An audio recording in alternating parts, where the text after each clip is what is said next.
วันนี้เขาก็จะมารีวิวเครื่องที่มูเขาเอามาให้เอามารีวิวเนาะซึ่ง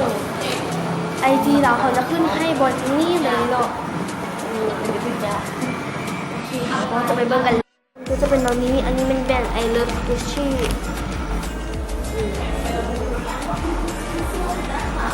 แบรนด์ I Love Gucci แล้วก็ต่อไปกับเมืองหน้าคุณอ่ะก็สโลอยู่แต่ว่าอันนี้หยิบมาอันนี้ก็สโลเราจะใครแบบปากค่ะเขาเมื่อเราเมมโมรี่นะมีเรากลับต้นทั่วดูอีเมลจับไมอันทุกคืนดีฟ้าพวกเข้าอ่ะอีเทคเขาพ้นแรกไม่ทันห้าคุณใส่เพื่อเดียวกับแกมบอเซลชิ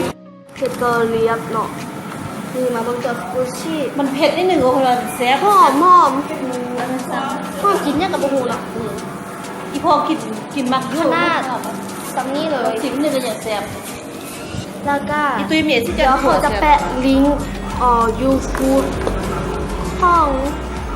ทานที่ค่ายนี่สุดไส้นะแล้วก็IGเขาจะขึ้นไว้นี่ YouTube เขาก็ขึ้นไว้นี่เนี่ยขึ้นยูลิงแดเนาะ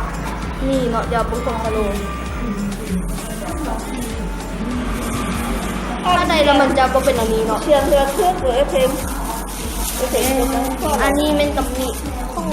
อันนี้เป็นห้องเจ้าห้องหานเนาะลาบซอสแล้วประเด็นเลยเบ้ให้พอดีหรอแม่อะไรถึง